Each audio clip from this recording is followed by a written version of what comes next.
and what they're going to talk about this afternoon broadly. And I hope this show's all right, but it will be in and around, no, it's not in focus, the new Birds of Lincolnshire that was published in March 2021, which represents an absolutely phenomenal amount of work, not only by the recorders, but the very, very hard-working team that put it together. I won't introduce Phil Espin and Phil Hyde because I'm sure many of you will know them already, and I'm sure they'll do their own introductions. So without further ado, and at 2:02, I'll hand over to Phil and Phil. Thank you. Well, thank you for that introduction, Nick. This talk's going to be in two parts. I'll speak first, then Phil Hyde. And I'd like to thank the LNU for inviting us to speak about our book, which Nick was so kind to flash up. I don't know if my camera's any better, but slightly better focus maybe. Yeah, that's fine. But this is what we're talking about. So what I'm going to do now is share my screen with my presentation on it, hopefully.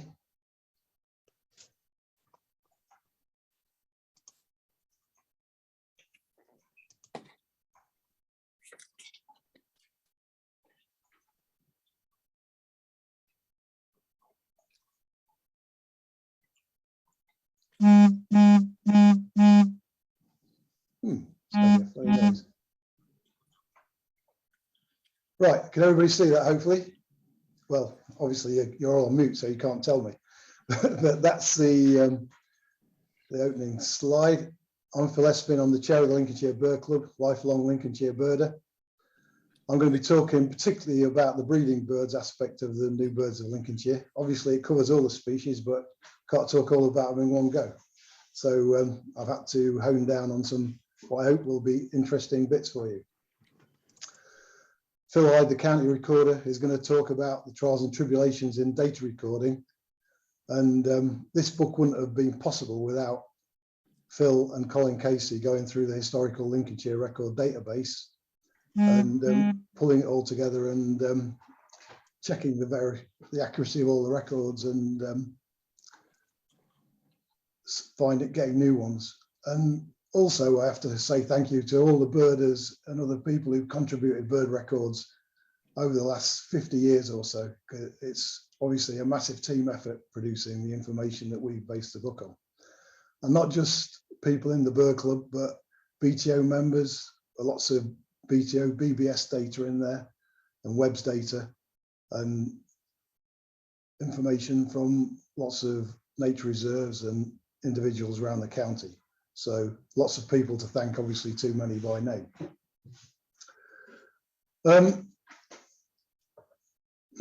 Hopefully our fellow author John Clarkson is zooming in.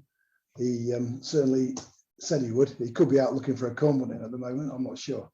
But hopefully Colin Casey's looking down too. He was our fourth person involved in the book. Sadly, we lost him last summer after a stoical fight against cancer. But Colin was really the driving force behind the book being produced. Last July 2020, sorry, that's 18 months ago now, we just about finished, that's Phil, Hyde, me and Colin, have finished pulling together the Lincolnshire Bird Atlas that have been in preparation for 20 years or more. And we've got that ready for publication. It came out in August of 2020, and Colin was kicking his heels. Obviously, the first lockdown was just ending at that time. But sadly for Colin, he'd been in lockdown for 18 months because of his cancer treatment. So he was really sitting at home with his computer looking for something to keep him occupied and focus his thoughts on other than his health. So he broached the idea of doing a Birds of Lincolnshire. And as I mentioned earlier, he'd been involved in bringing the database up to modern standards, or to his own high exacting standards. And he had in mind a book that would focus on the rare and scarce birds and be a table of records and photographs of all those rare species. I wasn't very keen on that. I wanted to do a proper job. So I said we should cover all the species recorded in Lincolnshire. And eventually the team agreed on the condition that I had to write all the common species accounts and most of the opening chapters. So I landed myself in it there. Phil Hyde wrote all the rare and scarcer species based on his intimate knowledge of them, birding like me, lifelong in Lincolnshire. John Clarkson sourced all the photographs and did all the proofreading and a lot of commentary on the text, so we'd got it right, hopefully. And Colin pulled the whole thing together. Colin produced the book, the design, the look, put it all together, took our words, John's photographs, produced the graphs and the tables, and created the book that you see in front of you. Hopefully, if you've got it in front of you, that is. It was then published by the Bird Club 9 months later in March 2021, as Nick's indicated. I can't tell you the volume of work that was involved in that 9 months to get it produced so quick, but it was mainly down to the drive and determination of Colin, who was fairly indomitable, and he wanted to get this book out because he recognised that he might not be there to see the end of it. So he was very keen to get it out, and we wanted to do it. And if it hadn't been for Colin driving us, it might not have happened. So it's published, and we got lots of good reviews in all the national birding press, and many people complimented its innovative style, which is obviously all down to Colin and his own ideas of how a book should be produced. But I was also pleased that Mark Avery commented that common birds were addressed equally well to rare and scarce, which is what I wanted the book to do. So, so what's actually in this book? Well, basically, there are 403 species in total on the Lincolnshire list, or there were at the time we were writing, and they're all covered in detail in the book. On what is page 230 of the book, Phil Hyde, my fellow speaker, made some predictions about what birds might turn up next. And he got Balin's crate right. He wrote, "Will it be a calling male in spring?" ? And yes, it was. In May 2021, a singing Balin's crate turned up at Alkborough Flats, the first for Lincolnshire. Well, sadly, he didn't predict the white-tailed plover that occurred in December 31st last year and is still around today. So 2 new birds never seen in the county before in the last year. Assuming those are both accepted, and they should be because there's good photographs, then that'll move the list up to 405, and it will grow year by year. And obviously a new addition is already needed because we've already got 2 birds missing. So that's just the perils of publication. And still no melodious warbler. It's the commonest missing UK bird in Lincolnshire. I just checked this morning, and there's 1,472 UK records of melodious warbler in Britain from 1968 to 2019. So all I can ask Phil to do is to please write a singing spring male would be nice, and maybe one will turn up next year. Let's hope so. Anyway, moving on.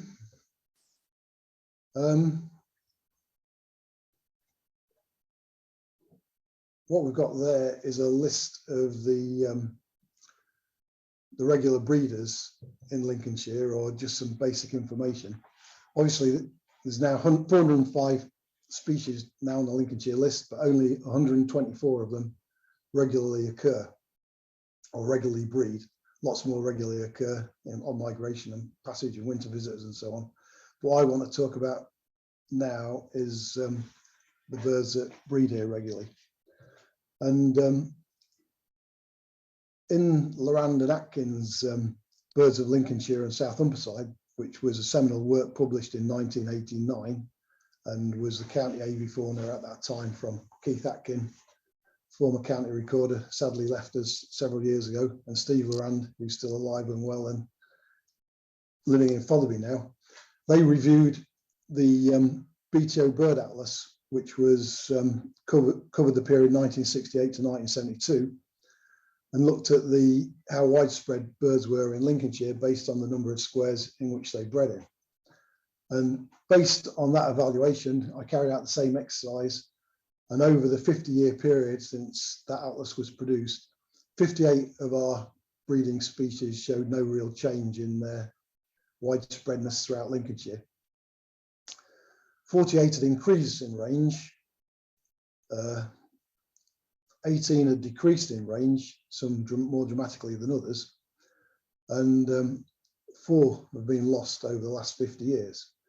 And obviously these are covered in detail in the book, but what I want to do now is give you a few snapshots of what's been going on over the last 50 years. But before I do that, I want to just have a quick look at the habitats that we have in Lincolnshire that drives what birds we've got and how they're doing. So there's 2 maps of Lincolnshire here. The one on the left, which I hope you can see reasonably clearly, just depends how big your screen is, is a pictogram depiction of the extent of different bird habitats in Lincolnshire. It was produced by Charlie Barnes at the Greater Lincolnshire Nature Partnership, to whom we're indebted for allowing us to use it in the book. And to my mind, it graphically shows exactly what an agricultural and purely arable, primarily arable county Lincolnshire is. Because the basic colour in that is that sort of buffish tone or manillary tone that covers most of the county. The pink bits are the urban areas, the purple is the coastal wetland areas, the dark green is the woodland, which is noticeably poorly spread in Lincolnshire, and the light green is grassland. And this pictogram is based up of areas of the county that have been evaluated by Charlie's team to determine which is the predominant habitat in each of those areas. You might struggle very hard to see, but in the very northwest of the county, in the Gainsborough area, there's still a little bit of heathland, but not very much. So we're primarily an arable county, and that obviously reflects the birds we've got. There's a lot more detail on this in the book, and on the right hand side there's a map of the county broken into 6 regions, and all those pink spots are sites mentioned in the book.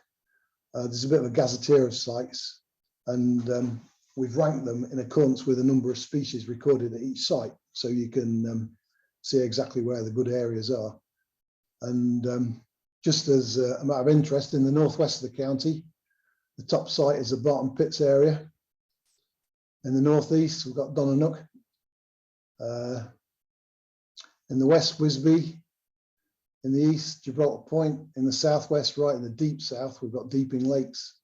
And in the southeast, the newcomer Frampton Marsh, which is, may fast become one of the best sites in the county. It's already the best site in that area, obviously.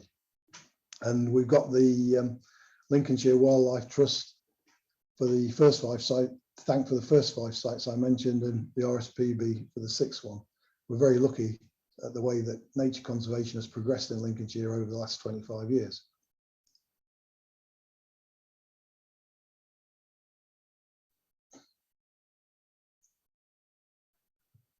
So what I'm going to do now is go through some of the what I think are the important highlights that come out of the book. So what are our commoner breeding birds? Well, believe it or not, these have been selected on a scientific basis, on the basis of the percentage of birds counted in Lincolnshire on the BTO breeding bird survey compared to the totals that have been counted in Britain. And this gives a very broad indication of the proportion of that species population in the UK that breeds in Lincolnshire. And I say it's broad because Lincolnshire is not as well covered in the BBS as some of the other counties, so it's likely all these estimates are likely to be underestimates rather than overestimates. So on that basis, yellow wagtail, which is a red data bird of conservation concern, which Lincolnshire has at least 19% of the British birds counted on this BBS survey, is probably the most important bird for conservation in Lincolnshire. It's a race of the yellow wagtail that's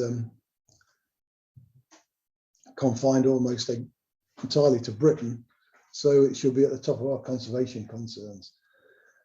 And I suspect it ought to be the real reason why we're called Lincolnshire yellowbellies, but that may seem like a lame joke, but I think it should be the reason why we're called Lincolnshire yellowbellies.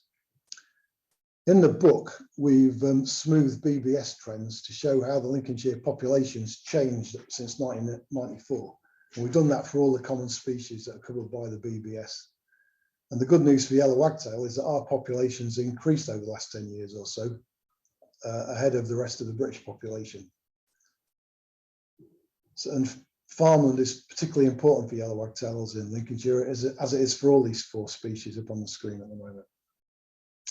Obviously, in the top right, we've got grey partridge. It's an iconic bird of the countryside, but it's been in long-term decline. It's a red data bird, and it's gone down 34% since 1994. I estimated in producing the book that we've got around 4,000 pairs in 2015. What really determines the numbers of grey partridge is the quality of farmland and the food and nesting habitat it can provide. So it's vital, if we want to see grey partridges doing well, that we cooperate with farmers and help them the best they can to improve their habitat for grey partridges. But another key factor for ground nesting birds like grey partridge is predation and disturbance. I mean, some people think we've got too many foxes and badgers and dogs off leads, all causing disturbance and difficulties for grey partridges. And the countryside is key to the survival of a long list of farmland birds, obviously, like scarlet, tree sparrow, linnet, yellowhammer, corn bunting, and our next species, which is the amber-listed rebunting. Like grey partridge, Lincolnshire holds around 12% of the British population of this species of rebunting. And that's primarily because it does well in suitable farmland hedgerows and ditches, of which we've got plenty. But it's also been a bird that's taken advantage of oilseed rape crops. It's one of the only birds that breeds in oilseed rape. And Lincolnshire has the highest density of oilseed rape of any UK county. So that probably partly explains why they're doing so well here. The last species is amber listed, which means it's threatened, sedge warbler. It's in a healthy state in Lincolnshire. We have around 8% of the British population. And the 2007-11 BTO Atlas shows Lincolnshire is right in the heart of sedge warbler density in Britain. It's really where sedge warblers do best, largely down to our extensive network of watercourses throughout the fens and the marshes and the Ancombe and the Axome and the Witham Valley. So they're our common breeding birds, and some of them are obviously important in terms of our conservation concerns, which ought to be higher on the agenda of conservation bodies, I think. What about what I notionally call the rarer birds? Well, we've got very good data on this through the Rare Breeding Birds panel, which collates data from all around the country on the number of pairs of breeding birds in each county. And I perform that reporting role for Lincolnshire on behalf of the Bird Club that is the RBBP partner in Lincolnshire.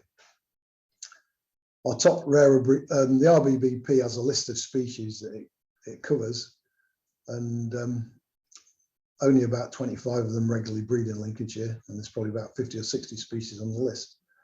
But the top one for us is little egret. We've got around 10% of the UK population. It first bred here in 2007, and we've now got around 200 pairs in about 10 egreteries spread all over the county. Interestingly, this species is not a bird of conservation concern. It's green listed and it's doing very well across Europe. It's not really threatened, and it provides, and it's spread into first the south of England, then further south, and it's going north towards Scotland, provides some of the best evidence we've got of climate change induced range expansion. So it's good to see them doing so well here, and it's likely that they will get even commoner. They're now more common than grey herons. The next species in the top right is a beautiful bird, the bearded reedling. Lincolnshire's now got around 9% of the UK population, and that population has increased quite a bit over the last 10 years, primarily down to the new breed beds that have been created at Alkborough Flats by the Environment Agency in their flood relief scheme there. It's a fantastic site, and hopefully everybody's seen it, but if not, I suggest you go and have a look. And those birds that do very well at Alkborough Flats also do well at reed beds all the way along the South Humber bank. So that's great to see. We also, we also have around 8% of the hobby population of the UK, but that is a little bit less certain, as this species is a secretive nester and very difficult to prove breeding. So the numbers of this bird are much more reliable on estimates than the other species I'm talking about. And marsh harrier is the only one of the species I'm showing at the moment that's actually a species of conservation concern, and it's amber listed. It became extinct in Lincolnshire when the fens were finally drained, but it recolonised in 1983. And currently we have around 34 pairs, which are about 8% of the British population. At their peak in 2009, we had around 108 pairs, which was around 25% of the British population at that time. So things have gone into reverse, sadly, although recently they seem to have stabilised. It's thought, well, there's no extreme evidence for it, but it looks like it's changes in agricultural practice that have caused the decline over the last 10 years. Principally, the growth of ryegrass as a biofuel and its heavy harvesting may be a cause for the marsh harrier decline, but that's not been proved. So what about our new arrivals? Well, our colonising breeding birds. Well, up first, top left, is common buzzard. Would you believe that in 2019, common buzzard was our 27th commonest bird encountered on the Lincolnshire Breeding Bird Survey? And that's just amazing, that when you consider that they only recolonised the county in 1996, 25 years ago, and it now breeds all over the county, and it's our commonest raptor with over 1,500 pairs. So it just shows how quickly things can change when conditions that limit birds change. And with common buzzard, it was primarily persecution, which we still see, but fortunately they seem to breed so fast that they outrun the persecution level that stands at the moment.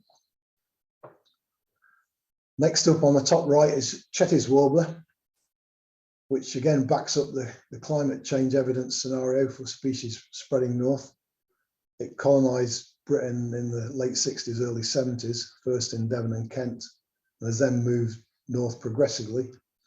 It started breeding in Lincolnshire in 2008 to 2010, by which time there were up to 10 singing males, but then it took a real hard knockback in a bad winter and crashed to one singing bird in 2011. But since then, with milder winters, it's increased again. There were 74 singing males by 2017 and over 100 in 2019. So that's another success story that purely down to climate change as far as we know. The next bird, bottom left, sorry, playing. I should explain that I just invested in a wireless mouse and I'm playing with it when I shouldn't be, so sorry for that. Raven. It was eliminated as a breeding bird in the 19th century by shooting, and it returned, like the buzzard, when persecution and poisoning stopped. It started to spread east again, and it returned to the camp. Well, there was only one record in the 20th century, which is amazing to believe. Well, I believe it because I lived through that time and I know they weren't here. But it first spread at Belton Park in the southwest near Grantham back in 2000, 5 or 6, and it's since spread across the county, and it's now breeding at least 5 of the 6 broad geographical regions of the county. I'm not sure about the southeast, but the number of pairs continue to be low, probably less than 50 in the county altogether, a lot less than buzzard. It's a lot more long-lived bird, and breed doesn't come to maturity till it's 4 or 5 years old, so it just takes longer for the breeding population to develop. And bottom right is a fantastic shot of a peregrine on Louth Church. Peregrine hasn't been recorded as a breeding bird in Lincolnshire until 2005. Whether it bred in past times and was simply unrecorded, I don't know, but the first ever breeding record that's proved was in 2005. And we now have around 24 pairs spread across all parts of the county, but concentrated in the northwest primarily. Nesting sites are likely to be a limiting factor. They tend to choose ecclesiastical tall buildings like St James's Church in Louth, St Botolph's in Boston, and Lincoln Cathedral, Grantham, Stamford, all got breeding peregrines now. But they also use all kinds of industrial structures, including electricity transmission pylons. And nest sites are likely to be a limiting factor for them. And it's likely that if more nesting platforms were put up on tall buildings and structures, we will get many more peregrines. Well, that remains to be seen. But I know experiments are underway with platforms and all sorts of structures, so we'll see how they do.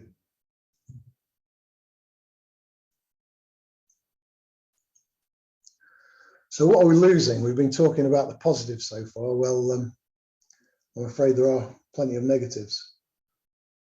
Top bird there, lesser spotted woodpecker. The Lincolnshire Bird Atlas that I referred to at the outset of the talk was conducted throughout the 1980s, lots of hard work done by many people. And that led to an estimate of a population of lesser spotted woodpecker in the county at that time of around 100 pairs in the early 1990s. Sadly, they'd started falling. So when it was recognised that the lesser spotted woodpecker population was dropping, and it started to be considered by the Rare Breeding Birds panel in 2010, in that year, the population in Lincolnshire was estimated at 15 pairs. But the last confirmed breeding was in 2016 by, that was near Lincoln, confirmed by Andy Sims, who I notice is in the audience. Thank you for Andy for documenting the final breeding occurrence of lesser spotted woodpecker at your site so well. And that's been published in the Lincolnshire Bird Report and is well worth a read. Would you believe in 2020, only 3 birds were seen in the county in the whole year, and those only for 1 or 2 days. So lesser spotted woodpecker has very nearly gone. There might be some hope still, but not much, I'm afraid. But we've seen that lesser spotted woodpecker populations have fluctuated in the past. It's possible that they may go up again, but who knows? We'll just have to wait and see. Top right there, we've got a willow tit. Again, the atlas, which has been very useful for looking at the changes downwards in bird species, as well as those that weren't in the atlas at all, like raven and buzzard and Chetty's warbler. Willow tits were estimated to be around 400 pairs in the 1990s. They were first considered by RBBP in 2010, by which time they'd gone down to about 10 pairs. And now we're somewhere between the 5 and 10. Sorry, in 2010, it was estimated there were 80 pairs. And now in around 2019-20, there are probably between 5 and 10 pairs. So again, perilously close to being lost, although we do understand quite well why willow tits have declined now and what habitat changes are needed to encourage them. So there is a lot more hope for willow tit than there is for lesser spotted woodpecker. Another one that's nearly gone, turtle dove. Well, would you believe the atlas, the Lincolnshire Atlas, estimated around £5,000, it's not £5,000, 5,000 pairs in the late 1980s. and now that's down to around 30 pairs. And again, there is some possibility of hope for turtle dove because the reasons for their decline are now much better understood, and their feeding needs are understood, and the RSPB are promoting seed mixes with farmers that will provide suitable feeding conditions for turtle doves and allow them to raise more young, which is thought to be the key reason for their decline in Britain. They've effectively been starved out of existence nearly. But the other issue is shooting on migration, which seems to be a thorny issue to tackle and is still going on, and was a pity. Final bird there, lesser redpoll. Again, the atlas back in the late 80s, 90s estimated around 5,000 pairs, and that had virtually gone by 2010. It now breeds erratically in one or two places in the county, but there's no consistent sign and no real understanding of why it declined so rapidly in a lot of the southeast of England. So we can't really expect them back other than passage migrants and winter visitors. But it just goes to show we don't know everything we need to know about the birds around us and what impacts the changes in their populations. All we can do is sit, watch and try and learn. So what have we actually lost in the last 30 years since Lorand and Atkin? Well, top left there is windchat. One of Lincolnshire's most famous historical ornithologists was John Cordeaux, and he published a book on the birds of the Humber district back in the 1860s. And he commented that windchat was one of the commonest birds encountered in the Lincolnshire countryside, breeding in hay meadows.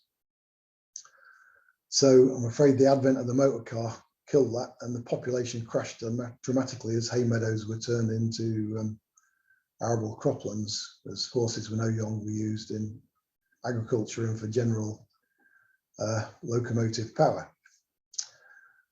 Windchats hung on in Lincolnshire, up in the northwest of the county in the peat bog areas of the Isle of Axholme, but they just disappeared in the 1990s, and sadly their going went unnoticed.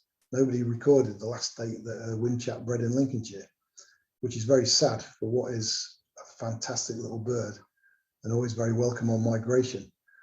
I always have my fingers crossed that somewhere in some grassland the pair will stay to breed, but who knows whether they'll come back. It's another of those intangibles that we just don't understand.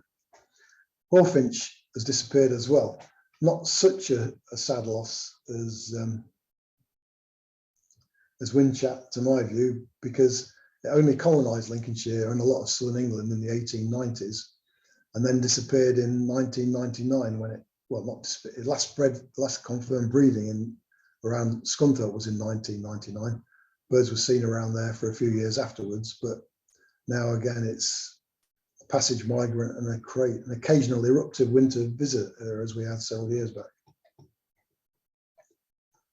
Ruddy duck, well, it first bred in 1984. It was introduced at Slimbridge accidentally. It escaped from a wildfowl collection, found England to its liking and spread across much of England. There were 30 pairs breeding in Lincolnshire by 1999 and 284 wintered in 2007. But it was implicated in the hybridization of the white-headed duck. English ruddy ducks were migrating down to Spain and having their way with female white-headed ducks out competing the less aggressive males, which put the species at risk in Spain. So an EU-wide campaign of extermination was agreed. It last bred in Lincolnshire in 2010, and the last record was in 2014. And it has the unenviable record of the first bird in Lincolnshire to be extirpated, shot out of Lincolnshire since Red Kite in 1870. I'm afraid it's not expected back. So we've seen the last of them. And the final bird there on the bottom right is the redstart. It used to breed quite widely in the western half of Lincolnshire, but it last bred at Bulby Wood near Bourne in 2013. And unless anyone listening knows any different, it's gone. It's still possible that we might get birds, but obviously we get plenty of spring migrants, but they don't stay to breed.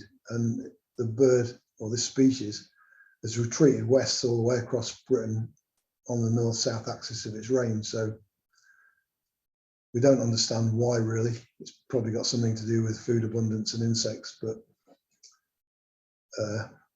we all know that insects have declined dramatically, lots more than many birds, and particularly on moths and the caterpillars that feed a lot of insectivorous birds. And that doesn't look like being changed anytime soon.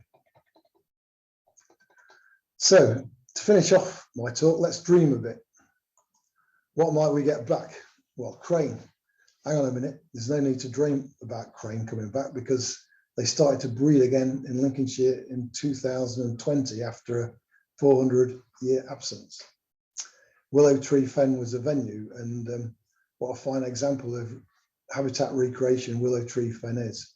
It really is something very special, and we're very lucky with what Lincolnshire Wildlife Trust has created there.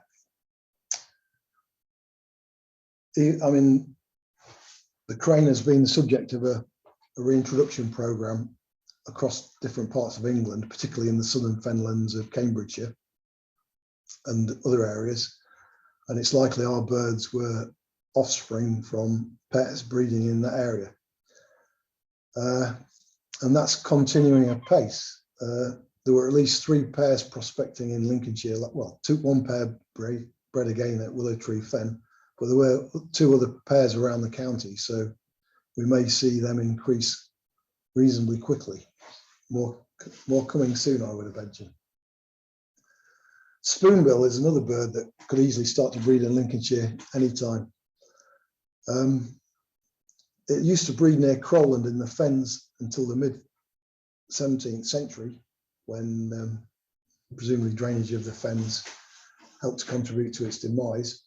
But it's increasingly been summering over the last 10 years or so, and it's now breeding in good numbers in both Norfolk and Yorkshire. So it wouldn't be surprising to see it pop up at any site, well, not any site, but any site with a suitable conditions in Lincolnshire.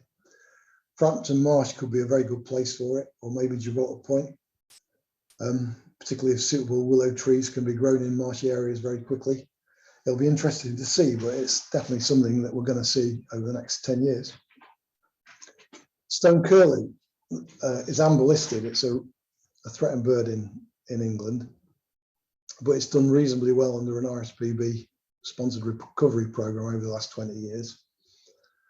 Just as an aside, both crane and spoonbill are green listed species. They're under no real conservation threat, but they are iconic species, and it'd be great to see them. Stone curlews last bred in Lincolnshire around 1820. The last bred in Lincolnshire at Manton Warren in 1904. But we've only had 5 records in the last 10 years. We do get overshoots, presumably from Norfolk, often in the spring. It used to breed in the Wolds and in the northwest cover sands and down in the sandy areas around Sleaford. And it would be a natural step for them to jump from Norfolk to Lincolnshire. So who knows, maybe we will see some of that. It's certainly one to watch out for. And it's going to be in agricultural land again. And I don't know how many birders are out looking at farmland, but I think we need to be looking at more of it rather than just our hotspot wetlands.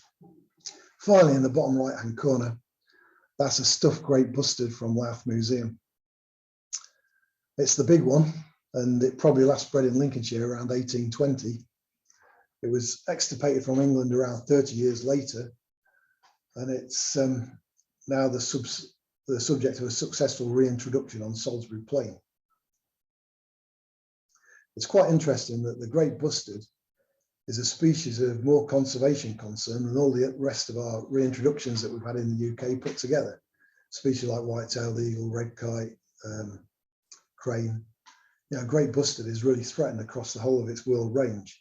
It used to be in Britain, and I think it really is incumbent on Britain to make its contribution to reinstating the great bustard population.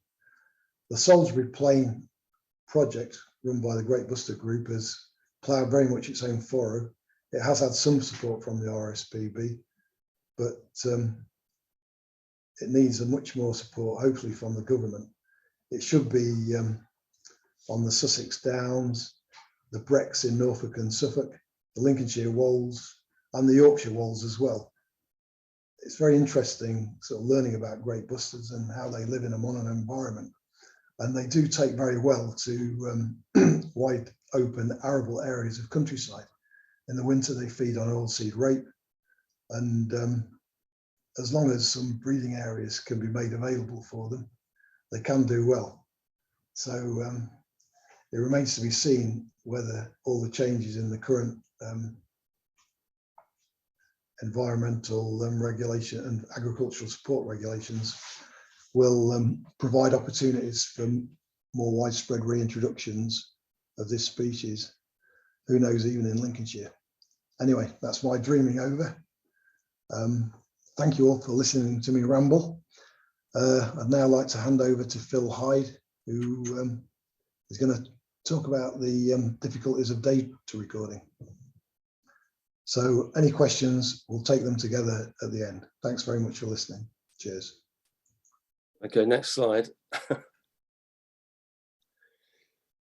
So this is what we had in the database eventually, and the number of records that we now get has increased enormously from the early days. And if you look at the bottom line there, 2000 to 2019, we've gone from 36,000 to over 240,000. Next slide.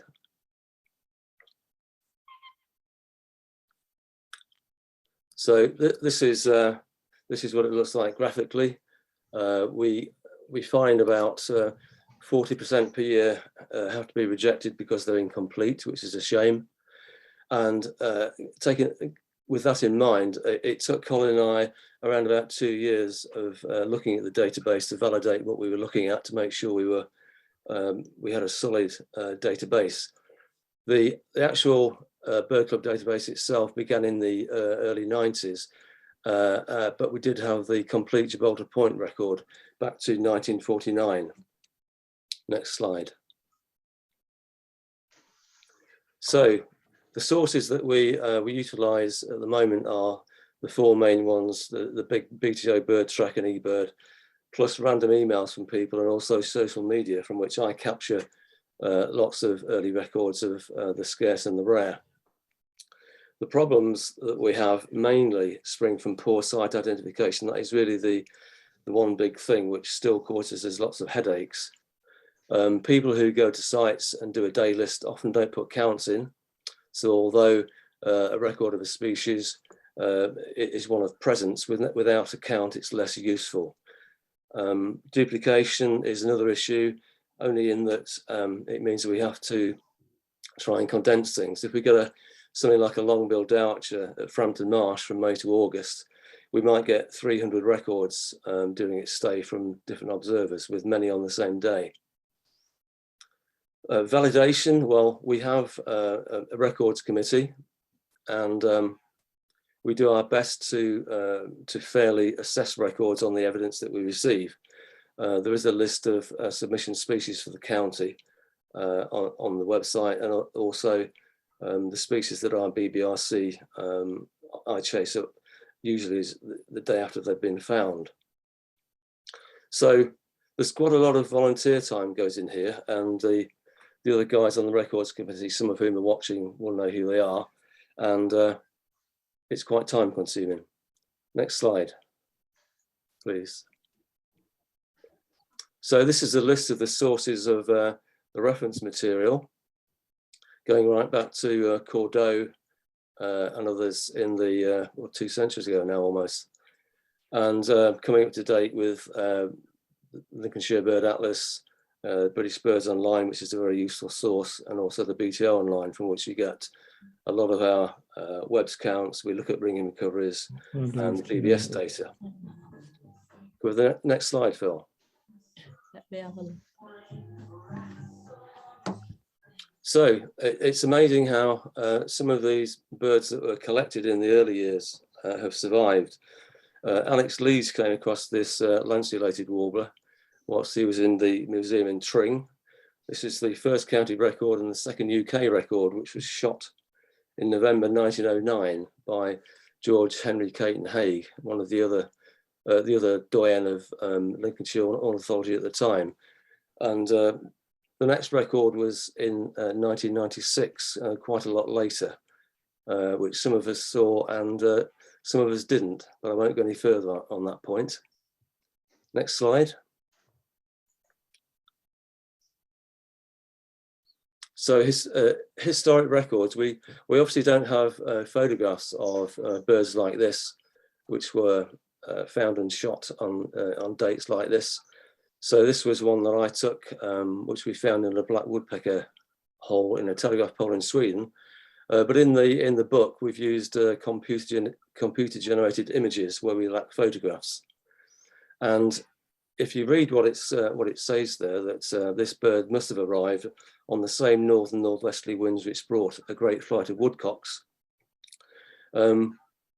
You do wonder how many we've missed. There was the famous bird on Spurn Point, which was suppressed quite a few years ago. But the attitude towards birds like this, you come across this bird sitting up in a dune and your first instinct is to collect it, which I guess was the Victorian way. Hopefully these days, the only things that birds get shot with are cameras. Next slide, please, Phil. Another early record, red-franked bluetail, when it was known as blue-tailed warbler. This was published after Caton Haig's death. It came to light when somebody in the what was known as the bird room in the British Natural History Museum was looking through his papers and came across a very convincing description which he hadn't submitted for some reason. So it was published 13 years after he died, which will be no consolation to him, but it was at least on the archive. Next slide, please, Phil.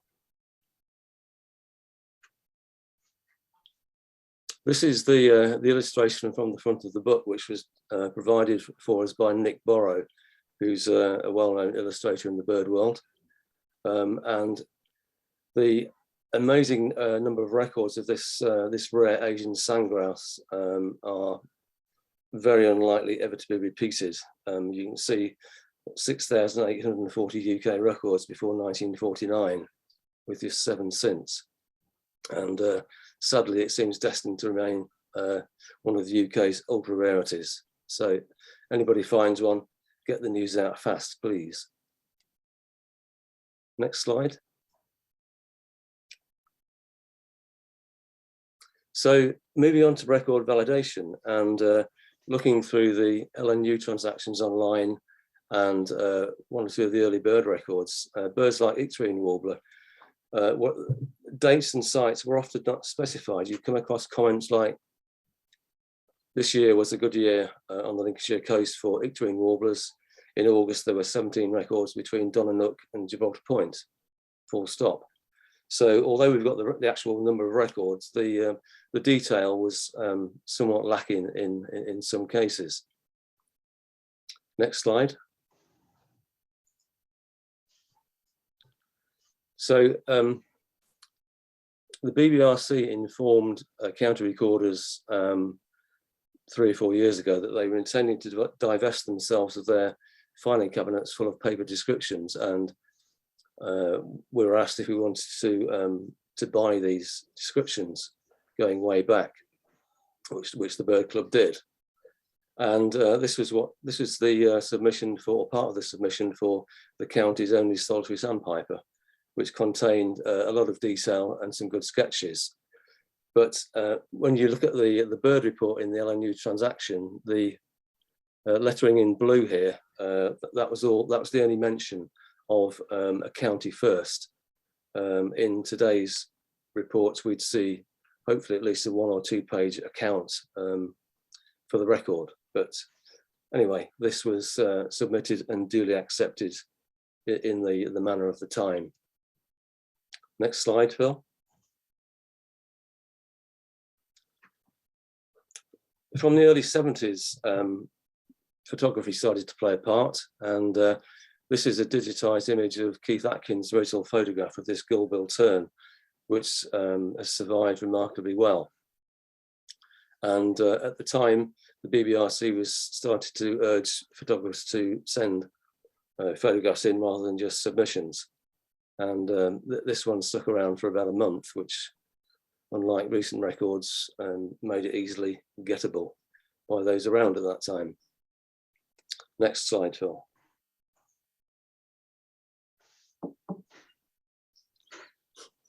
This well-known photograph taken by the people who caught this, what was called Rufus-tailed scrub robin at the time, the famous Butlins holiday camp bird. Again, there was just this fairly brief paragraph in the bird report, first record for Lincolnshire. And as those of you who follow the rare bird news will know, it took a long time for another bird to turn up somewhere in the country. Next slide, Phil. Ron Johns, who's I think widely recognised as the UK's top twitcher, was in East Anglia at the time and received news in a way that we would be completely alien to us at the moment, when he got a postcard telling him about it. When they got to Skegness, and you can imagine the scene at the Butlins gate with a uniformed commissionaire making sure people who shouldn't have been there couldn't get in, and they weren't allowed in, so they had to go around and try and look at the site through the chain link fence. But the whole story is told very well by the late Russell Slack in this book, and it's also in Birding World if you have copies thereof. Next one, Phil, please. So, as I mentioned a few moments ago, BBRC sent out paper records from the past to those who wanted them. We bought these, and we are yet to digitize them, which is something that we will probably need to look at, because some of the paper is quite fragile after all this time. Next one. So what I do as county recorder, I have a spreadsheet on a Google Drive. Spreadsheet is shared with various people, and I pick up the rare and scarce birds as they turn up. And we've got various codes in here. X is for bird was photographed, age and sex if possible, and so on, rather than waiting until February, March, April of the year after to start chasing people, so that hopefully I'm on top of things. And those of you who have found some of these birds will probably have been irritated by some of my emails over the past few years asking for further details and so on, which I hope is acceptable. But we do try and keep a clean county archive, nothing personal, I can assure you. Next slide. Next slide, please, Phil. This is something which we did, which appears in the book. We can look at how many records from which sites have been received, which was a very useful facility. There's Josh Jones's brief staying Greater Yellowlegs, which appeared at Bass and Gravel Pits in 2007. Next slide. So in the book, many people, well, quite a few people have asked us why we didn't put in finders' names or initials, as you would see in a BBRC report. But looking back through records, it quickly became apparent to us that this might have added 6 to 12 months onto the publication date, because it was just a hazardous thing to have done, really. We would have got things wrong. And even in the BBRC reports, not all the facts are correct. So we decided to leave out names up to 1989, but we did make an exception for county firsts, which are tabulated in the back of the book. And we've only taken records formally accepted by the County Records Committee and BBRC. We fully acknowledge that there may be records in birders' notebooks which they haven't submitted or don't want to submit, but basically we've worked with what we had. Next slide, Phil.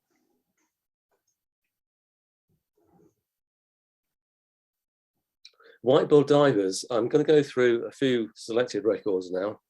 because they're quite interesting and various other things. Way back in 1976, Barry Wilkinson sent, I can't remember if he sent me a postcard or phoned me up to say somebody had found a freshly dead white-billed diver on Wrangle Marsh. That's the bird on the left. And it took another 20 years for a live one to appear, although the one that did appear, unfortunately, enthusiastically swallowed a herring deadbait on a pike fisherman's set of hooks. And that's the x-ray of the poor bird in the veterinary surgery. And it sadly didn't survive that experience. Next slide.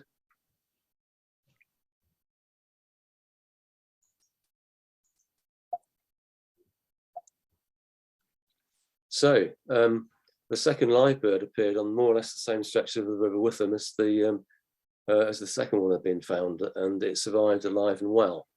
But unfortunately, their record in the county dropped again when another freshly dead one was found on the shore of the Wash at Freeston.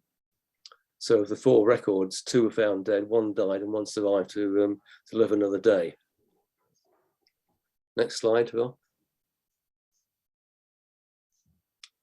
This was a remarkable record, which was not witnessed by any birders in the county. And in fact, when it turned up, it was found exhausted on the beach of Breen in Somerset. It was taken to an animal rescue charity who kept it overnight and released it. And it turned up on this fishing pit near Scunthorpe. These photographs were taken by one of the fishermen. It was still there the next morning, but shortly after flew off before a bird watcher knew anything about it. A very curious record for what is usually an entirely pelagic seabird. Next slide, Phil. Blue-cheeked bee-eater, another bird seen by only 2 observers. This was the only photograph that they got. You can probably agree it looks a bit like a bee-eater, but more than that we can't say. But the description that was submitted was seemingly clinching for the BBRC, the one and only county record, sadly. Next slide. Black storks used to be a very difficult blue ribbon rarity to get in the UK. We had one in Lincolnshire in 1984, seen by, I think, only 1 observer, but we've had a few more since, which seem to have coincided with an increase in the European breeding population. And the birds in 2015 caused us quite a lot of problems, although 2 of them, FO5P and FO5R, were ringed as nestlings in the French Ardennes in the same nest. The 3rd bird, as we think, was unringed. One of the colouring birds ended up in Aberdeen. The other one made it back to the continent, but was unfortunately found dead near Madrid in December of that year. We've since had 2 more records, including the long stayer at Frampton and Freeston in 2021. Next slide. So this was just some data off the internet showing how France, Austria, and Belgium have seen a big increase in their breeding population, and given that there are somewhere between 6,000 and 8,500 birds in the EU member states, it's probably something that we can expect to continue to see more of at the moment. Next slide. The speed at which taxonomic advances are being made, I think, is beginning to baffle most birders, but taxonomy being a science doesn't stop for listing Canterbury corders or anybody else. And both of these images are Graham Catley's. He did some quite splendid illustrations of the red-tailed shrike at Anderby Creek a long time ago. That record has been resubmitted after BBRC decided that the red-tailed shrike group as a whole was in a mess, and they didn't know what was what. So whether or not this will ever be identified, we can't say. And at the moment, we just have 2 species to consider: Isabeline and red-tailed shrikes, or Dorian and Turkestan, as some people prefer. and they remain a big problem. Next slide, please, Phil. American sparrows are widely thought to turn up in the UK after having a considerable amount of ship-assisted passage across the Atlantic. This one was a surprise in a mist net in Willing Woods in 1992. Excuse me. Caught by Stuart Britton and his ringing crew. In the middle of thick woodland around 40 miles from the coast. So how did it come to be there? Well, that's a very moot point because the story doesn't end there. Next slide, Phil. We've had 2 more records in the county, both of them in gardens, one in Fulbeck, one in Spalding, and both photographed very well, so there's no doubt about them. Excuse me. In America, these are short distance nocturnal migrants, and they don't winter much further south than northern Mexico. They don't take long journeys over the sea like the American warblers and cuckoos do. So it seems that once they get over here, they can survive like any other sparrow or bunting very well. So it's very unusual for an inland cat. Well, these inland sites, as they all were, to have had 3 records in such a big county. Next slide, Phil. This record was met with a lot of disbelief and sharp intakes of breath at the time. This was trapped at Gibraltar Points and I believe released the next day. Now, why should we get American land birds on the East Coast? Well, one, I think, fairly recent theory is that when these birds eventually make landfall after an exhausting, sometimes often fatal trip across the Atlantic, they make landfall much further north in the Shetland Islands, in southern Norway, etc. And those that survive hang around for 2 or 3 weeks, which is what it takes for them to regain their body mass. They then get caught up in the general wave of southward migration and turn up on the East Coast. This bird, when it was tracked, weighed 16.1 grams, which was a good winter weight for a bird wintering in the Americas. So it had obviously fed up somewhere further north, and it was in good nick when it arrived, so it didn't stay very long, sadly. Next slide, Phil. So Phil's mentioned some of the new birds that we've had. That'll be around 44 or 45 new species now. 9 subspecies and 1 still to be categorised, that being bearded vulture. The central bird there, ashy-headed wagtail, which was found in 2006 at Covenham Reservoir by Guy Langan. That was in the rare bird report for the county at the time, but it wasn't a widespread thing to submit the rare races of yellow wagtail. So this was resubmitted about a year ago, 18 months ago, and duly accepted for the record. And there we have at the top Manx Black Guillemot, a high Arctic race found by Dave Roberts at the Witham Mouth. What else have we got? Thayer's gull, steppe grey shrike, and American black tern. Steppe grey shrike had been considered a full species, but has now been demoted to a subspecies of great grey. Again, a bit like the red-tailed shrikes, the taxonomy of the grey shrike group awaits further elucidation. Next one, Phil.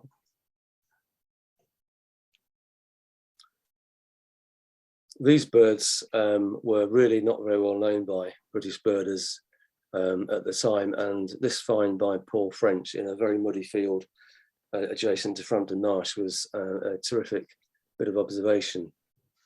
Since then, look, we've had 46 more in the UK. The full details of how to find and identify these birds have been well published and discussed online. And of course, once the first has been found, or not the first, but the 5th record, people are looking out for them.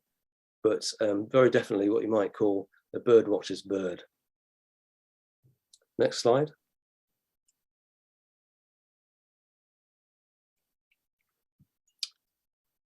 Another terrific find by one observer, and better still, he had a camera with him.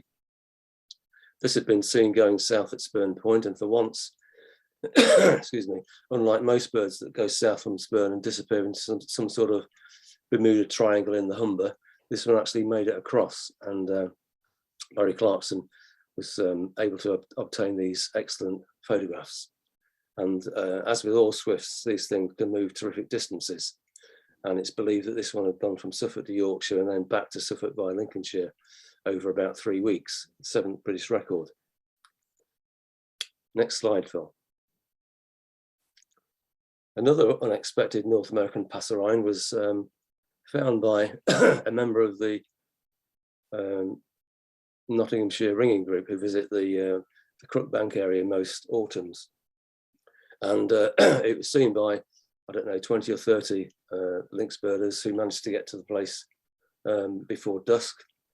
And again, it's only the second record on the East Coast. And given that it really looks like, I don't know, a corn bunting or maybe a large female house sparrow, it was very well picked up by the Nottinghamshire birders and enjoyed very much, I might say.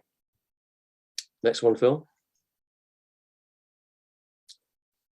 Lincolnshire has been a bit of a desert for rare thrushes, which is a big surprise to us given the tens of thousands of redwings and fieldfares that come in every autumn, along with ring ousels.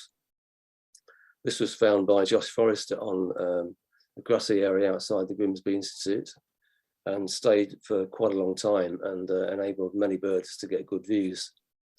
When some people started looking at their photographs, there was a suspicion of a degree of brownish rufus at the base of the tail, which might indicate that there's some red-throated thrush or Nauman's thrush genes in this bird. But after consideration, next slide, Phil, by BBRC, they recognised it was a dilemma. But in taxonomic terms, the three thrushes, black-throated, red-throated, and Nauman's, have only been recently split, and it would be no surprise to know that perhaps the grandparents of this bird contain some genes from either red-throated or Nauman's, but it's accepted as a black-throated thrush, which was a terrific find for a young birder. Next one, Phil. Oh, that's in the show. Can we click back? Yeah, on my original presentation, I've included a slide of what was a surprise second Lincolnshire record of black-throated thrush, which was picked up dead in the centre of Lincoln on January the 4th. And I received an email from the lady who found it, who actually works as a professional ecologist, and she had concluded that it might be a black-throated thrush. Well, it certainly was. So Lincoln has broken the stranglehold that Grimsby hereto had on rare thrush occurrences, the other one being the American robin in Grimsby. But that's now in the British Natural History Museum, who will process it for their collection. So maybe things are on the upturn for those particular kinds of thrushes, but keep an eye out. Thank you very much.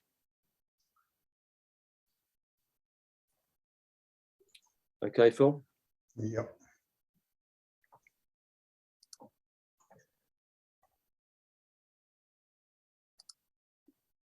Excellent. Thanks very much for that, Phil. And Phil, that's been a really, really good talk. I hope everybody's enjoyed it. There's been a few questions and comments posted in chat throughout. I'm just struggling to find chat myself. Just peeling back through the questions. If anybody has a question, by the way, feel free to unmute yourself. And I've got one, and that's for yourselves. Is there any need for assistance from members digitising any of the old records? For example, you mentioned the BBRC records. Was that a job the committee could be helped out with by any of the Bird Club members? Well, I would say that offers of help will be most welcome. They are in 2 or 3 different places, so we need to sort them out in date order and all the rest of it. But if anybody has access to particularly professional scanning, that would be a great help. Okay, thanks for that. I'm just answering a question about yellow-billed kite. Do you want to read the question? Is it yellow on the chat? Oh, yeah. You want to So, read the question out, and then everybody can get it. I'm not sure who Andrew is. Is it Andrew Chick or Andrew Sims? He's asked what's happened to the yellow-billed kite record, which John Badley and I found at Freeston Shore in about 2007 or 8. Are you out there, John? Probably not. Well, as with the shrikes that I mentioned, the taxonomy, particularly of the eastern black kites, is under intense scrutiny, and really nobody knows what it was that we saw, other than it was one of the Asiatic races. So again, that's another record to be concluded. And I suppose I ought to mention BBRC are looking at all subalpine records, subalpine warbler records, i.e. Western, Eastern, and the new Maltese warbler, and not to mention Siberian stonechat. So the whole situation, it never stands still. There's always something in flux and ongoing. And we elected as a club to go with the IOC taxonomy, and I think that's a sensible way to go, but it does cause problems with bird reports. And I hope that with an index in the reports now, despite the orders changing from time to time, you won't have too much difficulty finding what you want to read about. Okay, thank you. We've got a comment here from Robert Oates. I don't know if you've got a question, particularly Robert. It seems that we've got at least 9 new breeding species over the last 30 to 50 years. I don't know. Sorry. So pick that up. Yeah, please.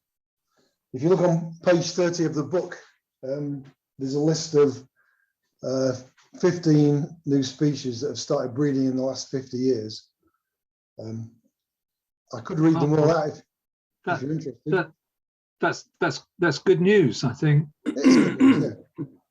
That is good news to lose a definite 4, but to gain 15. If we can just hang on to the 4 or so species which you've just shown that are on the edge, then we'll be winners.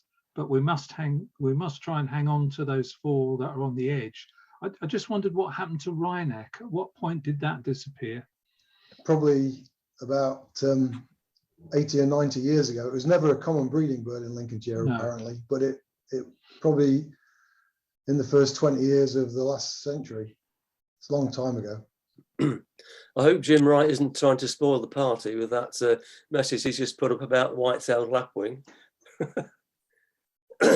Jim, do you want to unmute yourself?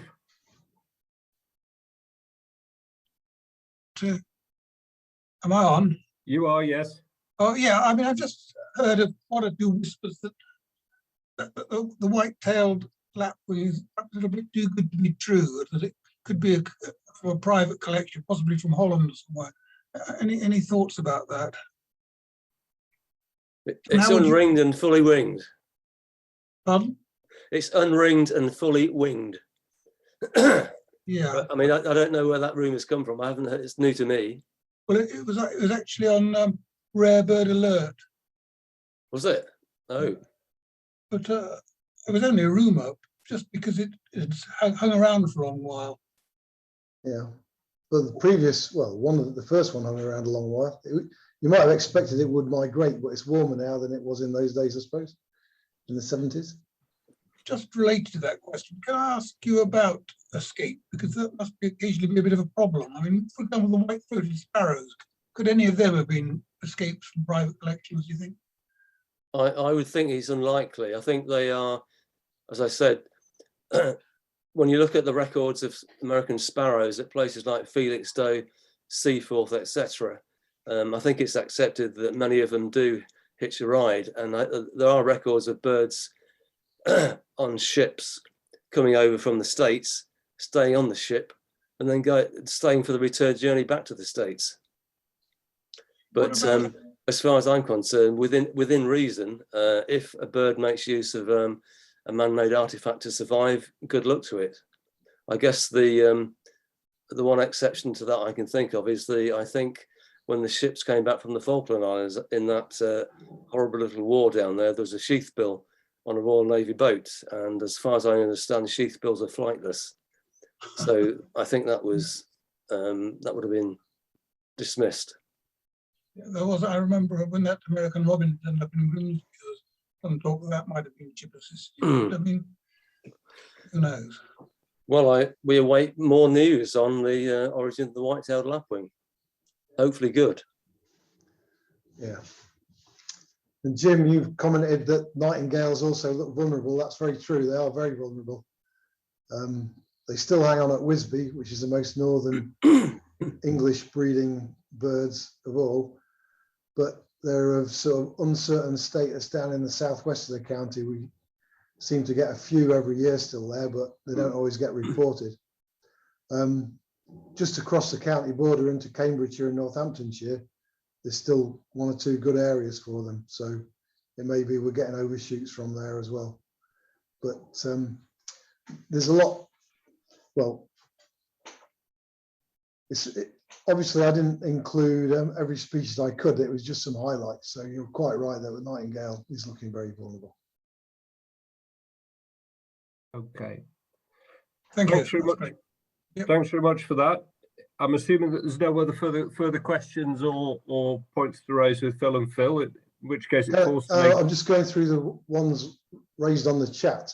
Jim also raised the question about prospects of corncrake. That was right. Sorry. Yeah, well remembered. So, I mean, the prospects of corncrake theoretically look reasonable because they've been reintroduced to the mean washes and they seem to be doing reasonably well there.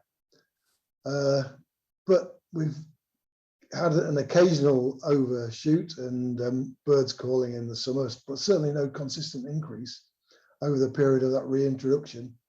And in 2020, for which we've just been doing the bird report, there were no records at all. So corncrake is shaky, but probably no more shaky than my stone curlew prediction. So I think one of the last records of corncrake was it occurred in the middle of the Brassica rainforest just north of Boston. We got word of it from a lady who has a strip of land opposite her, which she owns with her husband, and they run it as their own little reserve. It has a barn owl box, etc. And this corncrake turned up in the ditch on the edge of the area. I mean, how it found that amidst all the cabbage fields and cauliflower fields around Boston and elsewhere in the south, I don't know, but it did. But it was just a bizarre record, and I think it will depend very much on how well the reintroduction project is going versus how many survive in Africa in the winter. And could I just pick up a question that Robert Oates asked? When is the next LBC event on Zoom? That's going to be on 8th of February, I think. Chris Gunn will correct me if I'm wrong. It's going to be Owen Beaumont, who's a young naturalist working at the at the Saltfleet Thedlethorpe Dunes National Nature Reserve. And it'll be very interesting to hear what he's got to say about his work there, which is taken on a new spin with the Dynamic Dunes project, which will be interesting to hear about, that has just been engineered over the last 6 months. Is there any news on hoopoes? Well, too early. Well, not this year, but really hoopoes have declined quite a lot, haven't they? Yeah. Over the last 40, 50 years. I've only seen one in Lincolnshire, and that was back in 1976. Well, they often seem to be one-day birds, don't they? The last one I can think of was the one that Pete Raworth had fly over Paradise Pool, which was picked up by Chris Atkin further north at Donanook. I too was at Donanook that day and I didn't see it. Yeah, we need more vicars. Sorry? We need more vicars, because hoopoes traditionally turn up on vicars' lawns, according to Bill Oddie. Oh, right. in his little black bird book. Don't you remember that famous line? I do, but I don't remember much of the content.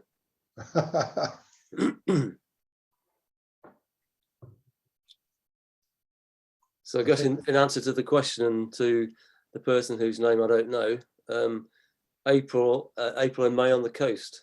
The more people out there, the more chance of finding something. But Gibraltar Point and Donanook are good places. So fingers crossed. Yeah, they are quite an early migrant. They turn up in France in sort of late March. So Yeah, they may be earlier than most people are getting out, maybe.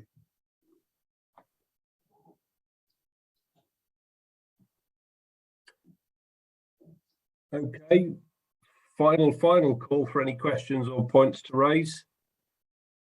If not, I'll say a huge thank you to Phil and Phil. I'm sure I speak for many of us to say that was a very, very informative talk. Very good indeed, very enjoyable, nicely paced, very well illustrated. And just a nudge to anybody who hasn't yet bought their Birds of Lincolnshire, the copies are still available, I believe, and it is an excellent read, very well put together. The book itself had a huge tribute to everybody involved in putting it together. It's you've done yourselves and everybody else proud. Thank you very much for the talk today. Thank you. And I think at that we'll say a big thank you and a big round of applause, I'm sure, for everybody. Cheers now. Bye-bye.